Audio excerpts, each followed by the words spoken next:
So much to get to today on the Jon Krawczynski Show with, you guessed it, Jon Krawczynski from The Athletic and TalkNorth.com, hosting our Timberwolves and NBA show. We'll talk about ownership. We'll talk about the stretch run. Reminder, we had a great show with Michael Grady, the great broadcaster covering Wolves at Head Flyer Brewing. That's the previous show. You can find it in the Jon Krawczynski archive at TalkNorth.com. I'm sure you can just Google it and find it.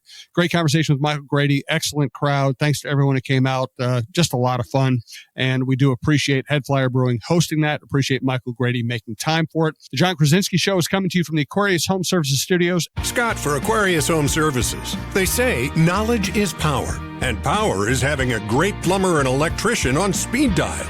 Enter Aquarius Home Services. Whether your toilet's bubbling like a science experiment or your lights are blinking like a strobe light, we have you covered. Plus, get $98 off any electrical or plumbing repair. Schedule today at AquariusHomeservices.com and let the experts handle the chaos. Aquarius, earning the right to be recommended. And is presented by Giggly THC Beverages. I've been drinking the heck out of this stuff. I love the blueberry lemonade. They have a mule, they have a mojito, they have a margarita, they have teas, they have seltzers. You can get 5 milligram or 10 milligram of THC. So you can either kind of have the really fun kind or the just mellow kind. I tend to prefer the mellow kind. This is great stuff. Tastes great, simple, real fruit flavors, all kinds of good flavors. My wife is drinking it. I'm drinking it. We brought it to the first Talk North Sports Report, and everybody there who tried it really loved it. Highly recommend using it. Giggly.com, Giggli.com, or use the promo code Giggly North, Gigli North, to get 50% off your first order. Who gives you 50% off your first order? At these prices, it's great. It's kind of substituted for cocktails for me. Highly recommend it. Check it out. All right, John, let's go ahead and get the ownership thing out of the way before we talk basketball. Take us through what led to Glenn just saying, okay, that's it, I'm out. Yeah, I mean, I think it was a multitude of things that really did kind of ultimately lead to last week being the time for him to say, all right, we're going to reach an agreement and go forward and pass the baton. It had been a while since the arbitration ruling came out. And, I think there was a lot of questions from fans. When is this going to move forward? When is this going to move forward? There was, I can tell you, Jim, some nervousness or at least some intrigue within the Lori Rodriguez camp about, hey, will Glenn just go forward with this? Will he try to challenge the ruling in federal court? I think they never really knew exactly how this was going to play out. They remained confident the whole way through, but there was something kind of in the back of their minds that just said, hey, maybe he will eventually kind of try and go the legal route and take this forward and prolong this even more. Ultimately, that did not happen. I think, I in no particular order, the reasons for him deciding to move on from this now is probably first and foremost, though, is that he knew that he wasn't going to win an appeal.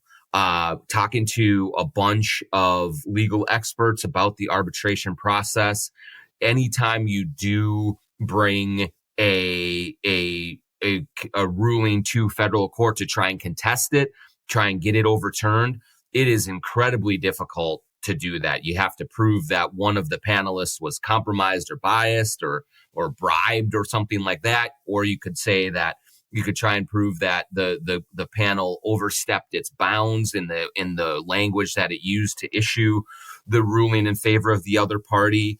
But it's a very narrow window for a Hail Mary like that to work. It's very expensive. It's very time consuming. And so ultimately, I think that Glenn looked at it and said, we lost this one. There's no way to kind of get it back. And so we're going to move forward as is because we just could not win an appeal. Secondly, the getting it done now does get the ball rolling to get this process finished before the end of the fiscal NBA year. And that also means that he would not be on the hook for the huge luxury tax payment that the Timberwolves will have to pay at the end of this season. I think it's around $92 million for luxury taxes. That's a big thing. And that comes out of the majority owners' pockets more so than the limited partners. So assuming that Glenn Taylor does get bought out fully in this process, which I believe will happen, he's not going to have to worry about any of that payment at the end of the season. He would have paid it had he retained the team. I had said at the start of the season that Glenn Taylor was okay with paying luxury tax this year coming off of the Western Conference Finals. But certainly, given that he did lose, there's no incentive for him to stick around long enough to have to cut that check. And then finally, among other things, I do think, Jim, that there was some discussion, some negotiations about how he exits, how some of the other employees who have been loyal to him over the long haul on the business side of the operations would be treated in terms of a transition and things of that nature. So I think that he was trying to make sure that the people that he could kind of protect or take care of, he did to the best of his ability. I don't have specific details on how all that shakes out, but I think that that was part of the negotiating process as this thing came to an end as well. So a lot of factors coming into it, but the bottom line is that this is moving forward. The Board of Governors will eventually take a vote here. Exactly when, I do not know, but everyone expects that to be approved. And Mark, Lori, and Alex Rodriguez are going to be running the show here going forward in the long term. Myself and other people have talked about the potential downsides of having Alex Rodriguez and Mark Lori as owners. To paint me a picture of this all working out beautifully. If it works out well over the long haul, what will Rodriguez and Lori have done right?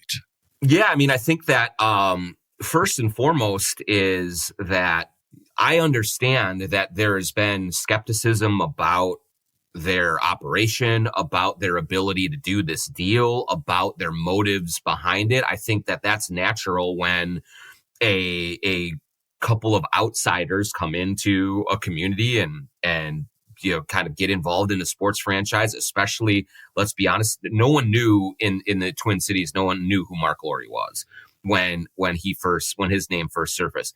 Everyone knew who Alex Rodriguez was. And that was, Twins fans who hated the Yankees, who had real concerns about his steroid use and all those things that happened in his baseball career. And he's a very polarizing figure. But with all of that said and all of that on the table, one thing that I have observed in the way that this is all played out is everything that they have said they were going to do to this point, they have done. They were the ones that did recruit Tim Connolly and get him here. Now, Glenn Taylor absolutely had to sign off on that and okay it and move this thing forward. But it was Mark Lori and Alex Rodriguez saying at the front end of it, we want to recruit the best and the brightest to come work for us. And most people doubted that they could pull off something like that. They did it.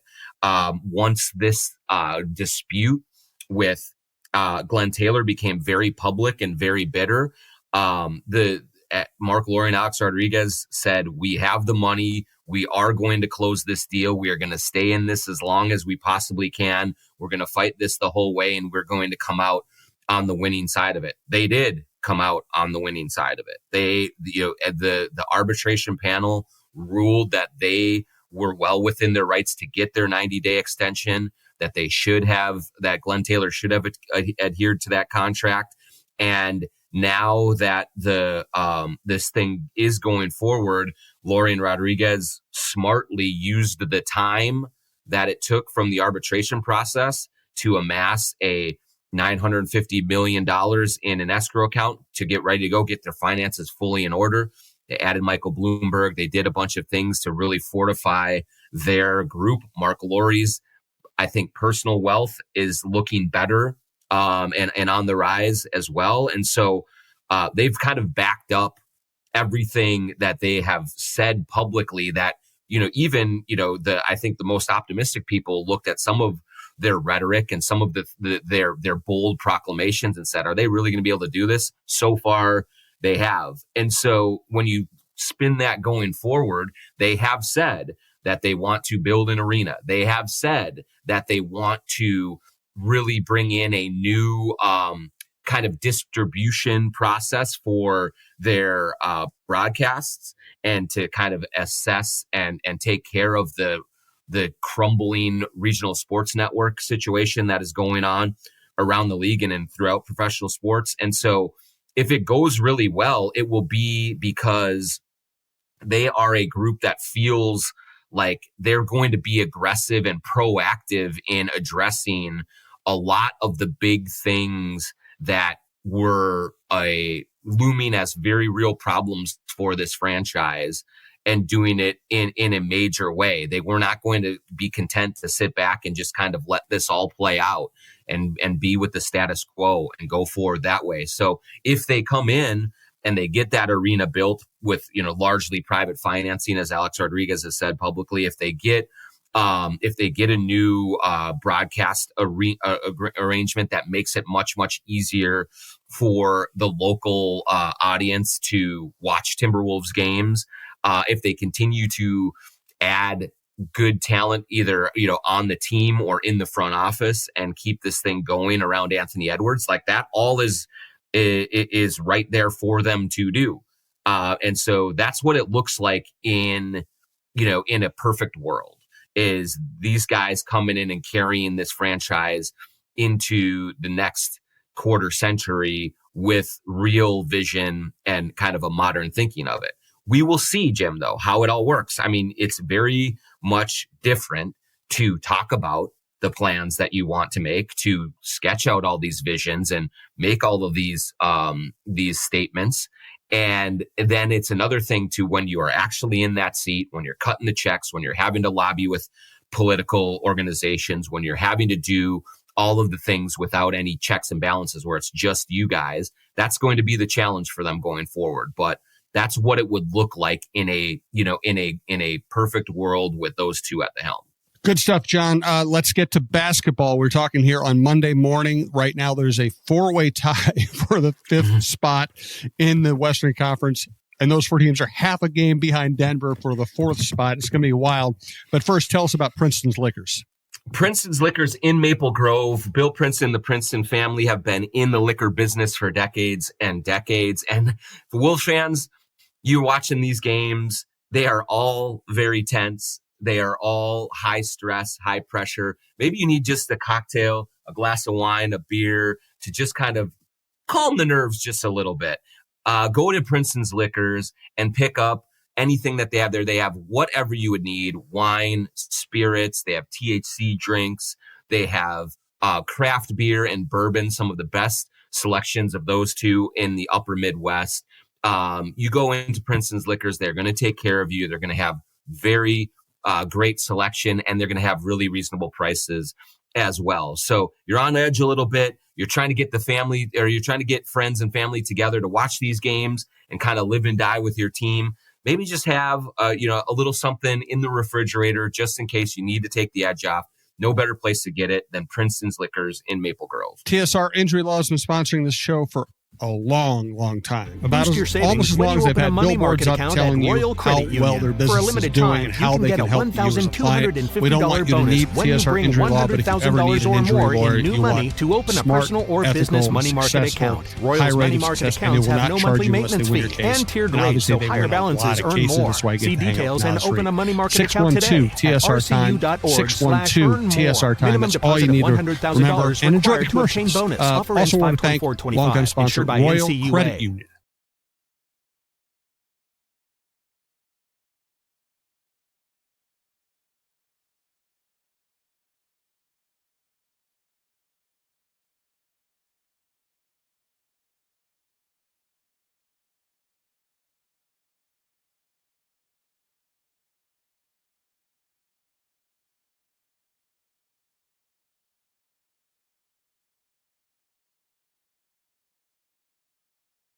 All right, let's get to the basketball. What do you make of this crazy season?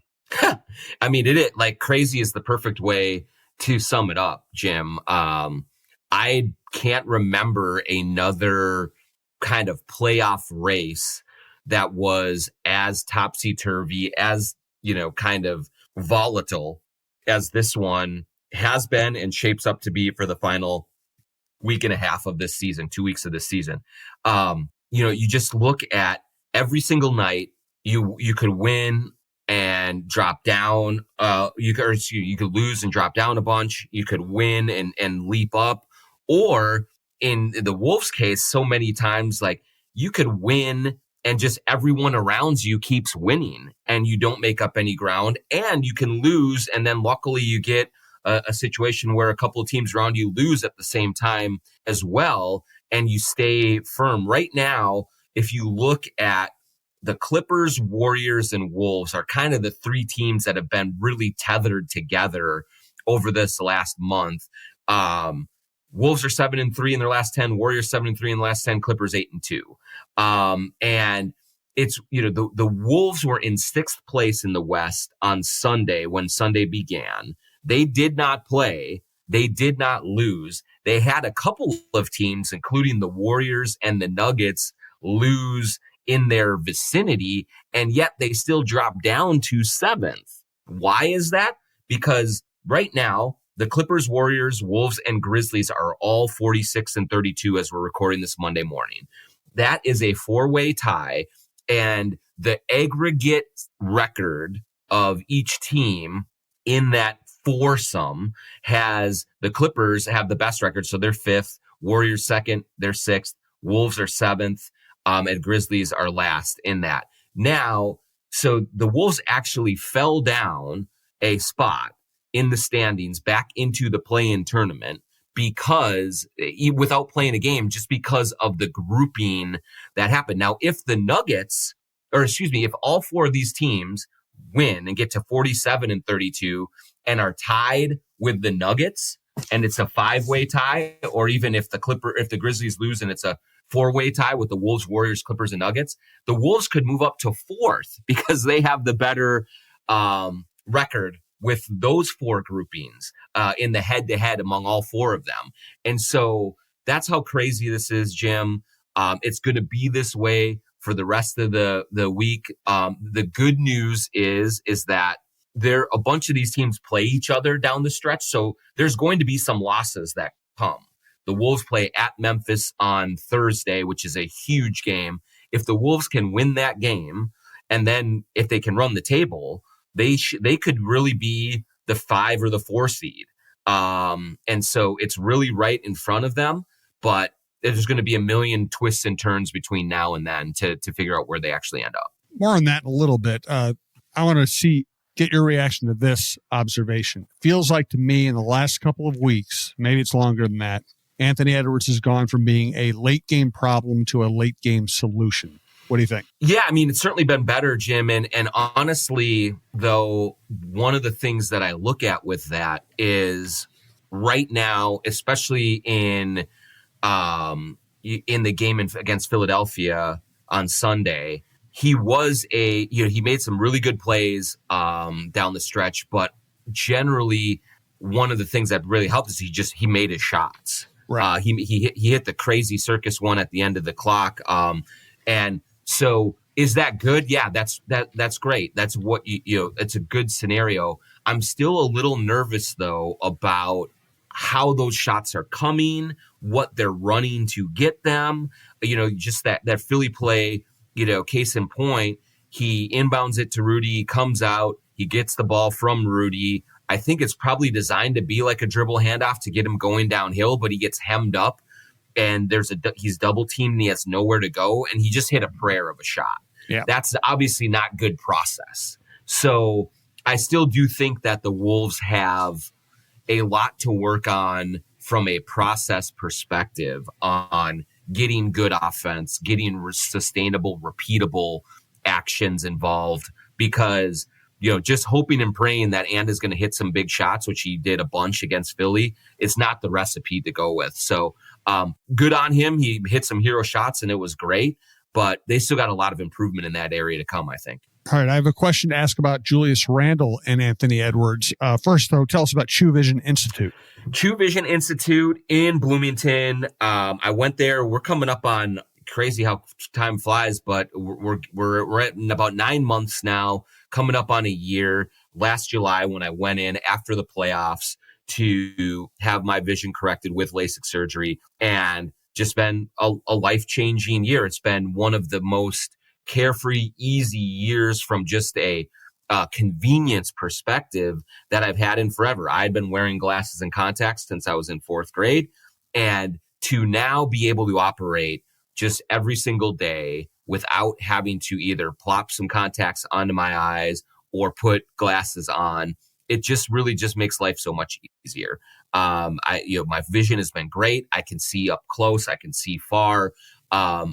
Traveling has been so much easier without glasses and contacts. I loved, we went on a little bit of a mini vacation over spring break with the kids, was able to go swimming with them and jump into the pool without any sort of worries about being able to see or having my contacts get all gummed up from the chlorine and things like that. So if you need, or if you've been thinking about LASIK surgery, if you've been thinking about any vision correction, go to chewvision.com, set up a consultation, and you will go in and meet with the nicest, most welcoming, most informative team that you could ever hope for. And Dr. Chew will take great care of you. So go to chewvision.com, tell them the Jon Krawczynski Show sent you, and go get on with your life and living it in a much easier fashion. And you will thank me later, I promise you. Also want to thank Head Flyer Brewing. Great show with Michael Grady last time out. I highly recommend going back and listening to it. He's a great guy. He does a great job. And Jon has done a great job getting so many great guests at Head Flyer Brewing. Yeah, and we're also, Jim, in the process of trying to plan another show for Head Flyer. So if you missed the last time with Grady, which was an awesome show, there was such a great crowd, and I think we had a great time having a conversation about it. But as the playoff situation gets kind of settled, we will get back out there at some point for another show. So keep an eye out for that. But in the meantime, stop into Head Flyer Brewing in Northeast Minneapolis. And especially on Wolves game nights, any of the games the rest of the way, you go down there, you have a chance to sign up and register for a drawing for an autographed Nasri jersey, which is awesome. Like, I've seen it. It's a really cool jersey. It's one of the classic editions, but it says Soda on the front and Nasri on the back. So it's a really original kind of thing. So you go in there on a game night, register for that, and see if you get a chance to win that jersey. The Wolves or Head Flyer stays open late for Wolves games. So go in and just have a good time. I sent one of the fathers from my daughter's soccer team was looking for a place to go to watch a game. And I told him, go down to Head Flyer. And he went down there with his son. It is kid friendly. They watched the game, had a great time, and said they're definitely going back. So Head Flyer Brewing in Northeast Minneapolis, get over there, watch a game, have some crunch time beer, and just enjoy yourself as we get down the stretch here and into the playoffs. And finally, we want to thank Shepherd Goods and Lamb Chops Clothing Line. We'll be asking a Twitter question sponsored by Shepherd Goods and Lamb Chops Clothing Line at the end of this show. SGLambchops.com is the place to go. I am wearing a Lamb Chops hoodie right now, which is so comfortable, super high quality, very stylish. I'm wearing this at home right now as we record it. I could wear this out on the town, grabbing some drinks, and feel like I would fit right in as well. They are stylish. They are comfortable. It's the best that you could ask for. So you go to sglambchops.com, put in the promo code JONK20. You get 20% off any of their clothing there. It is great stuff. There are a couple of local guys, Jordan and Craig. You will see them courtside at Lynx and Timberwolves games. They are embedded in this community. They support this community, and they make just great, great stuff. So I cannot recommend it enough. Go to sglambchops.com, promo code JONK20 for 20% off anything that you get there. And stick around at the end of this show, and we will answer a Twitter question, and hopefully someone will get some cool free stuff as well. So speaking of late game situations, have we gotten to a point in this long, weird season where the best strategy when you need a bucket might be to go ahead and let Julius Randle dribble into the middle of the defense, break it down, and make a play? I think you're right, Jim. I mean, one thing I like about that, two things is, first of all, that has been some of their best offense all year. When Julius Randle gets the ball and uses his physicality and his savvy to get into the paint, collapse the defense, and then find open shooters. He has really good vision. He has a very good knack for putting the ball right in the shooting pocket when he gets it out to someone who's wide open, and then they can make those shots. So I love that action. The other thing I like about it, Jim, is that you can still get the ball to Anthony Edwards in those situations. But I think that when you do it, when you start something with the ball out of Ant's hands, I think it reduces the probabilities of Ant kind of just dribbling around for a while and then taking a step back three, or dribbling around and kind of forcing things and then having to speed himself up at the end of the clock when he's probing and looking for something. He is very, very dangerous when he is off the ball, coming around screens, getting the ball and then getting it in a position to attack. And I think that putting the ball in Julius's hands increases the chances that Ant gets the ball in a way that allows him to make a quick decision and go either to the basket or pull up for a cleaner look from outside. And so I hope that the Timberwolves look at that more down the stretch as a possibility for them, rather than just inbound it to Ant, let him kind of dribble at the top of the 3-point arc, and then work into some pick and roll or some kind of late action that just relies completely on his athleticism. So that should be something that Chris Finch explores more, because I think Julius Randle has proven to be a smart quarterback of that situation. And so I think it's something that is available to the Timberwolves, that we have seen work for the Timberwolves in all manner of parts of the game, except really for the very late end of game situation. So it seems to only make sense to give that a try for sure. Yep. We'll next time we see Finch, we'll tell him that. I'm sure he'll agree. Yeah, I'm sure. He'll listen to this and he'll take it into account. And, no doubt about it. And put it into practice. Yeah. So 4 games left.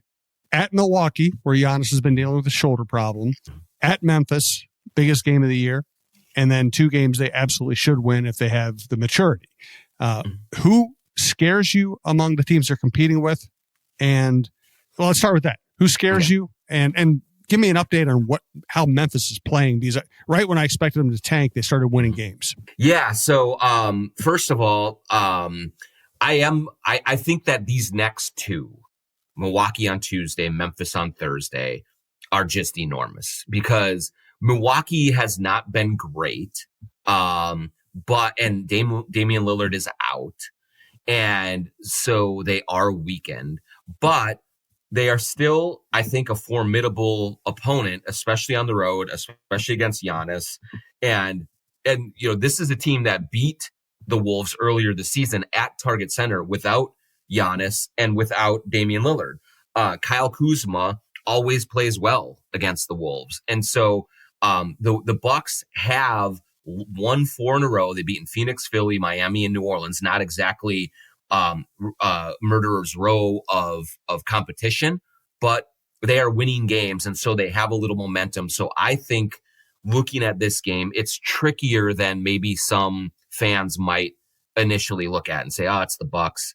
They don't have Damian Lillard. This will be fine. I don't think, I think this is going to be a tough one. That said, Memphis is the one that is essentially the must win. If you lose the Memphis game, it becomes really, really difficult for you to kind of to leapfrog them and to kind of get out of that 7 spot and get into the play and get into the top 6. And so they are 3-7 in their last 10. They have not been good, but they have 2 good wins in a row. At Miami, at Detroit, those are both good wins. And so they maybe have found a little bit of something. The other thing about Memphis, Jim, is that we've talked all season long about how the Wolves seem to have this mental edge over the Denver Nuggets, over the Phoenix Suns. There's a couple of teams that they just seem to really have an advantage against and play well against. And match up well against and all of those things. Memphis is, I think, on the other end of the equation. The Grizzlies just always seem to find ways to beat the Timberwolves, usually late, usually in clutch time, both in the playoffs and in the regular season, even though I think that the Wolves have a much more talented roster from top to bottom than Memphis does. But the Grizzlies just always seem to find a way. Offensive rebounds, making plays late, all of those things. They are I think a bit of a mountain that the Wolves have to climb here. So going to Memphis in a game that, most assuredly will be must win type of a scenario for both teams. I'm very interested to see how the Wolves respond to that, because they just have not played well against the Grizzlies for a very, very long time. And that's going to be, like you said, it's the game of the season. It's not just a physical, but a mental hurdle for the Wolves to get over. They will be on the end of a long 5-game road trip. How do they summon the energy, the focus, all the things that they need to win a game that they absolutely have to have?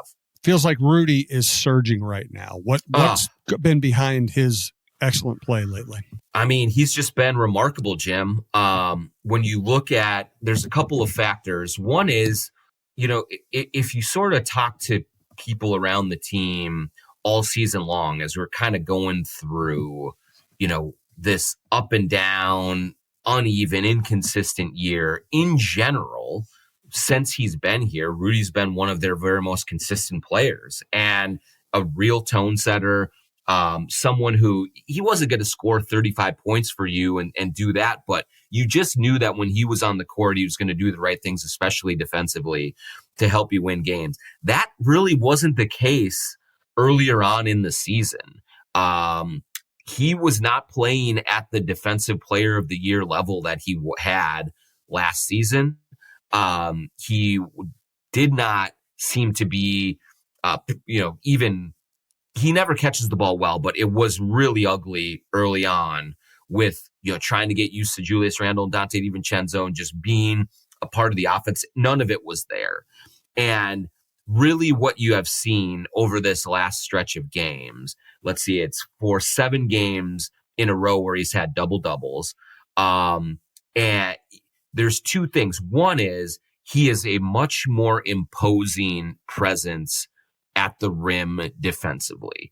And the Wolves are at their best when Rudy Gobert is shutting down the paint. And he has been doing that of late and looks much closer to the defensive player of the year that he was last year than he has at any other point this season. He's just been dominating there. He makes it very difficult for opposing guards to drive into the lane and get shots off. They were in Brooklyn the other night and they're kind of struggling with a Nets team that isn't very good, that is trying to lose these games. And Gobert came in and just completely shut the water off. So his defensive presence is really, really big. But I really think the biggest part of this is he is very much involved offensively. And you're seeing him get, double-digit shot attempts every game in this stretch. And you're thinking, it's Rudy Gobert. Why should he be shooting that much? Because when he gets these chances, he is more engaged on the other end of the court. Doc Rivers, a bunch of people have said this over the years about many big men in the NBA. You can't just ask these dudes to go out and play their butts off defensively and then completely ignore them on the offensive end. That doesn't work. You have to give them a chance to touch the ball, to put the ball in the basket. It is the most basic part of basketball, and everyone wants to get buckets. And so when Rudy is engaged and involved, you see a difference on the defensive end as well. And so, it's 10 for 11 last game, 9 for 10 the game before that. Now it's against Brooklyn and Philly. They're not good teams, but he is, I think, the only player since Wilt Chamberlain to have at least 90% field goals in back-to-back games, and then also put up the rebounding numbers that he's had, 19 and 18 in the last 2 games I mean, he's been a force. And whenever you're in the same conversation as Wilt Chamberlain, that tells you something. And so to see the way that Julius Randle, that Anthony Edwards, that the Wolves are starting to use him offensively, it gives you some hope that this can sustain going forward, and that when they do that, they know that they're going to get the best Rudy that they can get on the defensive end. And it's been an enormous difference maker for them. His play really, Jim, in these last two very underwhelming performances against the Nets and Sixers, he's been the one that has just said, we're not losing this game. And so they're going to need a heck of a lot more of that, down the stretch here if they're going to lock up a top 6 seed. Let's get to the Shepherd Goods and Lamb Chops clothing line Twitter question. Reminder, we now have Mark Rosen working with TalkNorth.com. Mark Rosen's Sports Monday comes out, you guessed it, every Monday. Check out that show. It's doing really well. It's a blast to listen to. Also, go back and find the Talk North Sports Report hosted by Mark Rosen, starring Jon Krawczynski, Michael Russo, Lavelle E. Neal. I also was there. We did that at Parlay Kitchen and Bar downtown Minneapolis. Check out that show as well. That was a blast to do as well. All right, let's get to our Twitter question. Yeah, so our question comes from 2-Bar Loop at J Corners on Twitter. Is Ant developing this incredible ability to shoot, one of the greatest skill improvements in NBA history? I've been trying to find this pre-draft video that I watched where this dude spent 10 minutes breaking down why he'll never be a shooter. LOL, pretty sure it's now deleted. Short answer is yes. Because we have talked about this a lot, Jim, but I really don't think that it can be, understated in terms of, or overstated is probably the right way to say it. What Anthony Edwards has become as a 3-point shooter is a remarkable story. You are talking about quite literally one of the 2 or 3 best shooters in the league. Right there with Steph Curry, right there, at the top. Malik Beasley's had an unbelievable year. It's different, I think, for Ant because he has been able to do this while he has the off the dribble game that Beasley does not have. And so you're seeing a player who did come into the draft with enormous questions about his shooting. And we saw, early on in his rookie season, first couple of years, you didn't see a whole lot of, let's say, fluidity with his mechanics. You didn't see a ton of hope that, okay, yeah, he's going to eventually not just make this a strength, but make it like literally an elite weapon for the Timberwolves. And when you think about the decision to trade Karl Anthony Towns and losing some of the floor spacing, losing some of the 3-point volume, things like that, it's clear that Ant did put it in his mind all summer long, but especially after the Cat trade of, I have to be a bigger factor from behind the 3-point arc. And he has been able to do that with accuracy and volume. He has 300 3-pointers made this season, 300 plus. I think it's 303 right now. And like only 4 other people have done that ever. Steph, Beasley, Klay Thompson, and James Harden. So Ant has also at the age of 23 made more threes than any other player ever, including Steph. Now Steph came in just a little bit later than Ant, but still, it just shows what an enormous leap he has made as a shooter. And I think it's just really important to kind of take a look at that and look at the whole big picture of this and say that, yes, I do believe that it is one of the great player development, skill development stories that we've seen in the league because credit to Chris Hines, who is the player development coach who works most closely with Ant on his shooting. Credit to the Wolves, just coaching staff in general of also putting him in a position where that is appreciated and encouraged for him to shoot it at volume from out there. And it's really just worked out very, very well. So it's a good question because I don't think enough people appreciate just how far he has come and how good he really is in that respect as we get close to the playoffs here. I also think it speaks to, so many fans judge a coach on when they call a timeout or who they sub in at one time. Player development is so important. You don't have a good franchise if you can't develop your players. Ant gets first credit because he does the work and he makes the shots, but this staff has done really good work with him as well. Yeah, and Chris Finch has made that a real kind of tentpole of his coaching philosophy, and you'd say, oh boy, what a great idea, make player development, a bedrock. But every coach tries to do it. It's a lot harder to actually do it. And so you look at what the way that Ant has improved. Jaden, Nas, Nickeil Alexander-Walker, Jalen Clark is becoming a rotation player.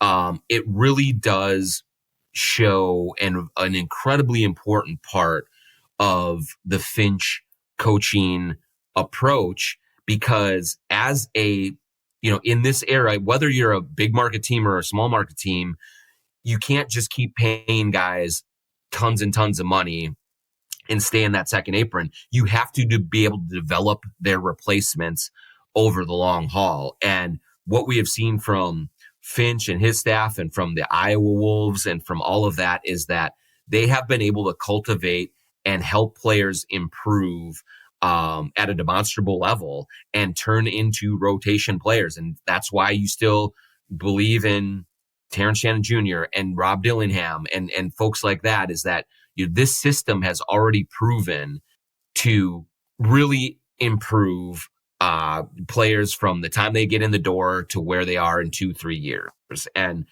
so, yes, I think Chris Finch, Joe Boylan was here. He left for Memphis. It's Chris Hines.